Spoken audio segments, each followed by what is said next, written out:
Você tem um deste? Sou louca pelo meu.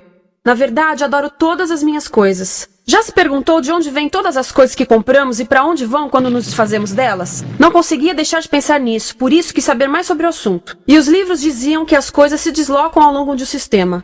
Da extração, para a produção, para a distribuição, para o consumo e para o tratamento de lixo. Isso tudo se chama a economia de materiais. Bem, estudei um pouco mais. Eu passei 10 anos viajando pelo mundo, atrás de pistas de onde vêm as nossas coisas e para onde vão.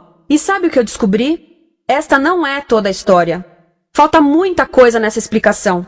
Em primeiro lugar, neste sistema parece que está tudo bem, sem problemas. Mas, na verdade, é um sistema em crise, porque trata-se de um sistema linear. E nós vivemos num planeta finito. E não se pode gerir um sistema linear num planeta finito, indefinidamente. Em todas as suas etapas, este sistema interage com o mundo real. A vida real não acontece numa página em branco. Interage com sociedades, culturas, economias, o ambiente. E durante as etapas, a vida vai se chocando contra seus limites. Limites que aqui não vemos porque o diagrama está incompleto.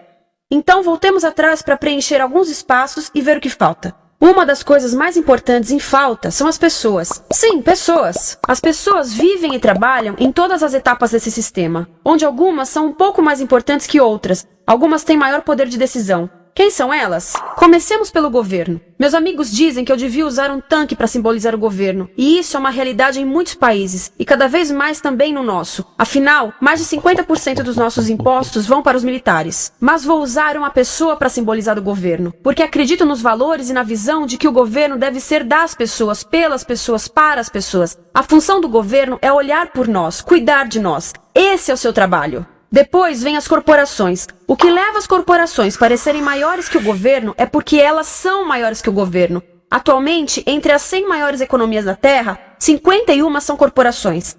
À medida que as corporações foram crescendo, em tamanho e poder, assistimos a uma pequena mudança no governo, como se estivessem mais preocupados com o bem-estar deles do que com o nosso. Muito bem, então vejamos o que mais falta nessa imagem. Começaremos pela extração, que é uma palavra pomposa para exploração de recursos naturais, que por sua vez é uma palavra pomposa para destruir o planeta. A verdade é que cortamos as árvores, arrebentamos as montanhas para extrair os metais, consumimos toda a água e exterminamos os animais. Aqui enfrentamos o nosso primeiro limite. Estamos ficando sem recursos naturais. Estamos utilizando demasiados materiais. Sei que isto pode ser difícil de ouvir, mas é a verdade. Por isso temos que lidar com isso. Durante apenas as 3 últimas décadas, foram consumidos 33% dos recursos naturais do planeta. Desapareceram. Cortamos, minamos, perfuramos e destruímos o planeta tão depressa que estamos debilitando a capacidade do planeta para sustentar o nosso modo de vida. Onde eu vivo, nos Estados Unidos, resta-nos menos de 4% da nossa floresta original. 40% dos cursos de água estão impróprios para o consumo. E o nosso problema não é apenas estarmos utilizando demasiados recursos, mas o fato de estarmos utilizando mais do que a nossa parte. Temos 5% da população mundial, mas usamos 30% dos recursos mundiais. Se todos consumissem ao ritmo dos Estados Unidos, precisaríamos de 3 a 5 planetas. E sabem uma coisa? Só temos um. Então, a resposta do meu país a essa limitação é simplesmente ir tomar dos outros. Este é o terceiro mundo, que alguém dirá tratar-se apenas de uma expressão para designar o local para onde foram as nossas matérias-primas. E o que é que acontece? A mesma coisa, destruição do local. 75% das zonas de pesca do planeta estão sendo exploradas ao máximo ou além da sua capacidade. Desapareceram 80% das florestas originais do planeta. Só na Amazônia perdemos 2.000 árvores por minuto, o equivalente a um campo de futebol por minuto. Então, e as pessoas que vivem aqui? Bem, de acordo com esses sujeitos, eles não são donos desses recursos. Mesmo que vivam lá há gerações. Não são donos dos meios de produção, nem compram muitas coisas. Nesse sistema, quem não possui nem compra muitas coisas não tem valor. A seguir, as matérias-primas seguem para a produção, onde utilizamos energia para misturar químicos tóxicos com recursos naturais para produzir produtos contaminados com tóxicos. Há atualmente no comércio mais de 100.000 químicos sintéticos. Apenas um punhado foi testado para avaliar o seu impacto na saúde, e nenhum foi testado em relação aos impactos sinérgicos na saúde, ou seja, a interação com todos os outros químicos aos quais estamos expostos diariamente.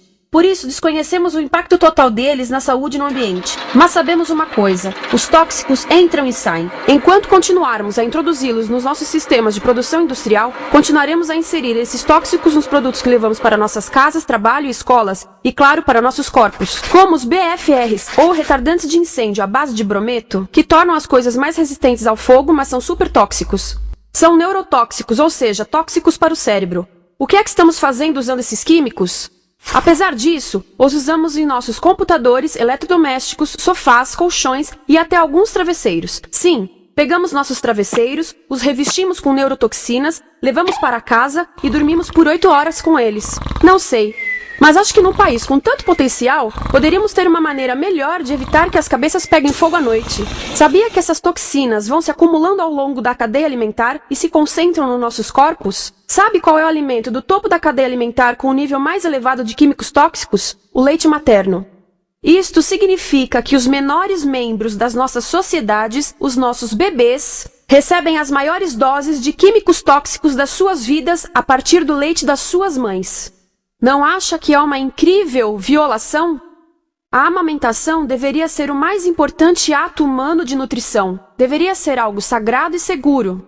A amamentação continua a ser o melhor e as mães devem amamentar, mas nós deveríamos proteger esse ato. Eles deviam protegê-lo. Eu pensava que zelavam pelos nossos interesses. As pessoas que mais sofrem com esses produtos químicos são os trabalhadores das fábricas. Muitos são mulheres em idade reprodutiva, que trabalham com toxinas que afetam a gestação, carcinogênicos e muito mais. Agora eu pergunto, que tipo de mulher em idade reprodutiva trabalharia no emprego deste, exposta a estas toxinas, a não ser uma mulher sem outra alternativa? Essa é uma das maravilhas desse sistema. A erosão dos ecossistemas e economias locais, aqui, garante um fluxo constante de pessoas sem alternativas. No mundo, há 200 mil pessoas por dia se deslocando de ambientes que as sustentaram ao longo de gerações para cidades, onde muitas vivem em bairros de lata, à procura de emprego, por mais tóxico que seja. Não só os recursos são desperdiçados ao longo desse sistema, mas também pessoas, comunidades inteiras são desfeitas. Sim, as toxinas entram e saem. Muitas delas saem das fábricas em produtos, e muitas mais saem como subprodutos, ou poluição. E estamos falando de muita poluição. Nos Estados Unidos, as indústrias admitem liberar mais de 1.800.000 quilos de químicos tóxicos por ano. Deve ser muito mais, porque isso é o que eles admitem. Trata-se de outro limite, porque quem quer ver e respirar 1.800.000 quilos de químicos tóxicos por ano? Então o que eles fazem? Mudam as fábricas poluidoras para o estrangeiro, para poluir outros países. Mas, surpresa, grande parte dessa poluição volta para nós trazida pelo vento. E o que acontece depois de todos os recursos naturais serem transformados em produtos? Passam por aqui, para a distribuição, o que significa vender todo o lixo contaminado com toxinas o mais rápido possível.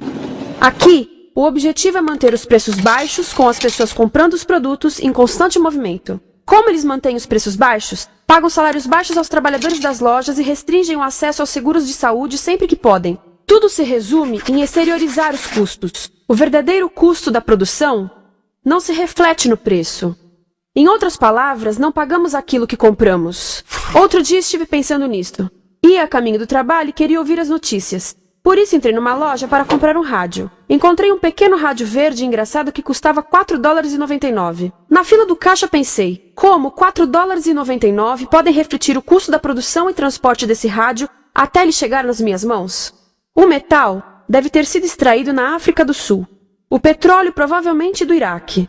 O plástico produzido na China e talvez montado por uma criança de 15 anos numa fábrica do México. $4,99 não paga nem o aluguel do espaço ocupado na prateleira, nem parte do salário do empregado que me atendeu, ou as viagens de navio e caminhão que o rádio fez. Foi assim que eu percebi que eu não paguei o valor do rádio. Então, quem pagou? Estas pessoas pagaram com a perda do espaço dos seus recursos naturais. Estas pagaram com a perda do ar puro, com o aumento de doenças como asma e câncer. As crianças do Congo pagaram com o seu futuro, pois 30% delas abandonam a escola para trabalhar nas minas de coltan, um metal que usamos em aparelhos eletrônicos baratos e descartáveis. Estas pessoas pagaram por não ter direito ao seguro de saúde. Ao longo desse sistema, pessoas contribuíram para que eu comprasse o rádio por $4,99. Mas essas contribuições não são registradas por nenhum contabilista. É isto que eu quero dizer com exteriorizar o verdadeiro custo de produção. E isso nos leva à seta dourada do consumo. O coração do sistema, o motor que impulsiona. É tão importante proteger esta seta que se tornou prioridade daqueles dois sujeitos. É por isso que após o 11 de setembro, quando nosso país estava em choque, o presidente Bush poderia ter sugerido fazer luto, rezar, ter esperança, mas não, ele disse para fazermos compras. Compras! Nos tornamos uma nação de consumidores. Nossa principal identidade passou a ser de consumidores. Não mães, professores, agricultores, mas consumidores. Nosso valor é medido e demonstrado pelo quanto contribuímos para esta seta. Quanto consumimos.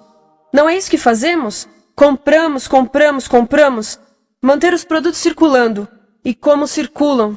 Sabe qual a porcentagem dos produtos que circulam através desse sistema que ainda são usados 6 meses depois da venda na América do Norte? 50%? 20%? Não, 1%. 1. Em outras palavras, 99% das coisas que nós cultivamos, processamos, transformamos, 99% das coisas que percorrem o sistema são lixo em menos de 6 meses. Como é que podemos gerir um planeta com esse nível de rendimento? Mas não foi sempre assim. Hoje, o consumidor médio americano consome o dobro que há 50 anos. Pergunte à sua avó. No tempo dela, a boa gestão, a engenhosidade e a poupança eram valorizados. Então, como é que isso aconteceu? Bem, não aconteceu simplesmente. Foi planejado. Pouco depois da Segunda Guerra Mundial, estes sujeitos estudavam a forma de impulsionar a economia. O analista de vendas Victor Lebow articulou a solução que se tornaria a norma de todo o sistema. Ele disse: a nossa enorme economia produtiva exige que façamos do consumo a nossa forma de vida, que tornemos a compra e uso de bens em rituais, que procuremos a nossa satisfação espiritual, a satisfação do nosso ego no consumo. Precisamos que as coisas sejam consumidas, destruídas, substituídas e descartadas a um ritmo cada vez maior. O conselheiro econômico do presidente Eisenhower disse: o principal objetivo da economia americana é produzir mais bens de consumo. Mais bens de consumo? O nosso principal objetivo?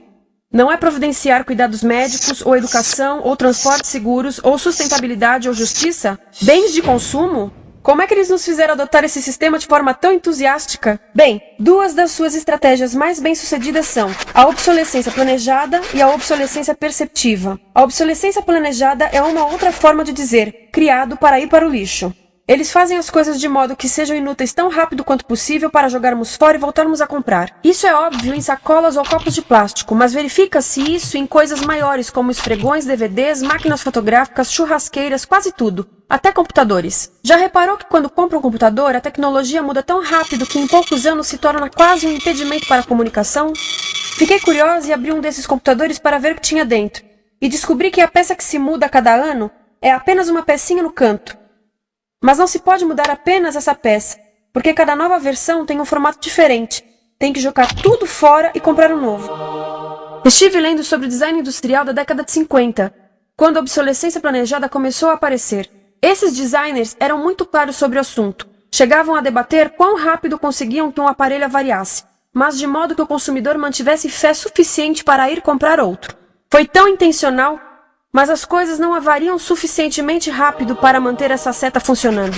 Por isso existe também a obsolescência perceptiva. A obsolescência perceptiva nos convence a jogar fora coisas que ainda são perfeitamente úteis. Como fazem isso?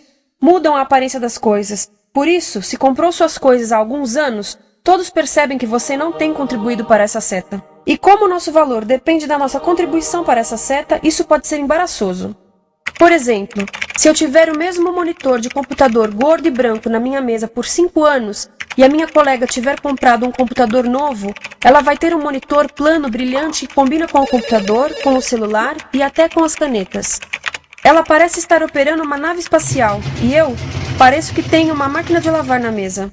A moda é outro bom exemplo. Já se perguntou por que os saltos dos sapatos das mulheres passam de largos para finos num ano e no próximo de finos para largos? Não é por haver um debate sobre qual deles é mais saudável. É porque usar saltos largos num ano de saltos finos mostra que você não contribuiu recentemente para a seta. Por isso não vale tanto quanto a pessoa com saltos finos ao seu lado, ou em um anúncio.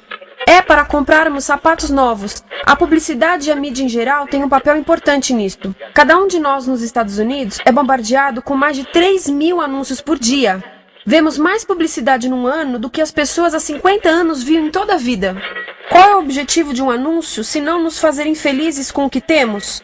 Por isso, nos dizem 3.000 vezes por dia que o nosso cabelo está errado, nossa pele, nossa roupa, nossos móveis, nossos carros, nós estamos errados. Mas tudo se resolve se formos às compras. A mídia também ajuda a esconder tudo isto e isto. Por isso, a única parte da economia que vemos são as compras. A extração, produção e envio para o lixo acontecem fora do nosso campo de visão. Por isso, nos Estados Unidos, temos mais coisas do que tivemos antes. Mas pesquisas mostram nossa felicidade declinando. Nossa felicidade teve seu pico na década de 50, a mesma época em que a febre consumista explodiu. Coincidência interessante. Acho que sei o porquê. Temos mais coisas, porém menos tempo para o que realmente nos faz felizes. Amigos, família, tempo livre.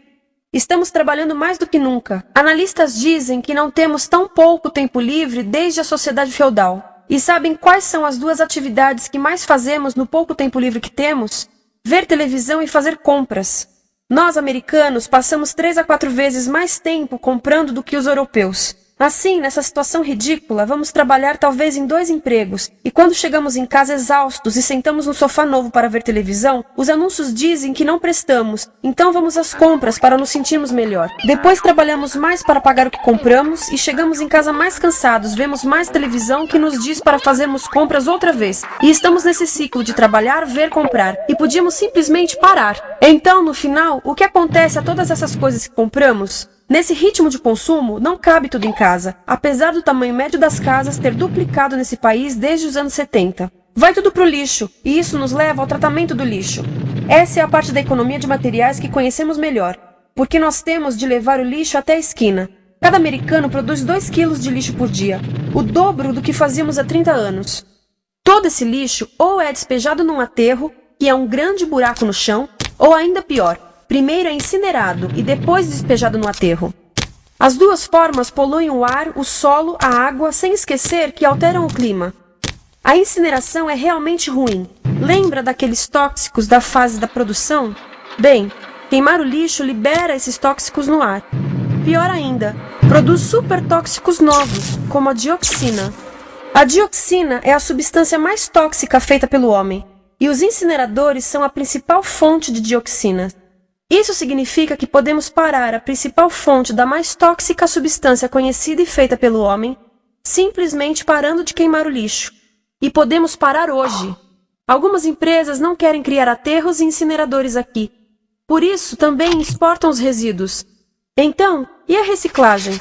A reciclagem ajuda? Sim, a reciclagem ajuda. Ela reduz o lixo nessa extremidade e depois reduz a pressão para minerar e colher mais nessa extremidade. Sim, sim, sim, todos devemos reciclar, mas reciclar não é o suficiente. Reciclar nunca será suficiente, por 2 razões. Primeiro, o lixo que vem das nossas casas é apenas a ponta do iceberg. Para cada saco de lixo que deixamos na esquina, 70 sacos de lixo são criados anteriormente, só para fazer o lixo desse saco que deixamos na esquina.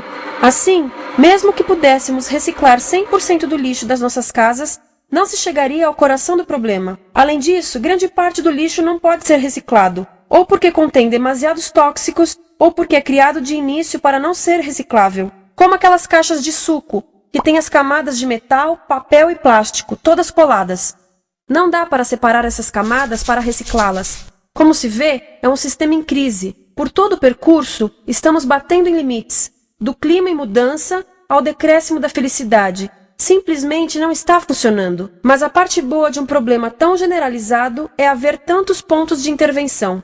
Há pessoas trabalhando aqui salvando florestas, e aqui na produção limpa. Pessoas trabalhando em direitos do trabalho, em comércio justo, em consumo consciente, no bloqueio de aterros e incineradores. E muito importante, em recuperar o nosso governo, para que seja realmente pelas pessoas e para as pessoas. Todo esse trabalho é criticamente importante, mas as coisas vão realmente começar a se mover quando enxergarmos as ligações, quando enxergarmos o panorama geral. Quando as pessoas ao longo do sistema se unirem, poderemos reivindicar e transformar esse sistema linear em algo novo, um sistema que não desperdice recursos ou pessoas. Porque aquilo de que precisamos nos livrar é da antiga mentalidade de usar e jogar fora. Há uma nova escola de pensamento nesse assunto, e é baseada em sustentabilidade e equidade, química verde, 0 resíduos, produção em ciclo fechado, energia renovável, economias locais vivas, já está acontecendo. Há quem diga que é irrealista, idealista, que não pode acontecer. Mas eu digo que quem é irrealista são os que querem continuar pelo velho caminho. Isso é que é sonhar. Lembre-se que a velha forma não aconteceu por acaso. Não é como a gravidade que temos que conviver. As pessoas a criaram, e nós também somos pessoas. Por isso vamos criar algo novo.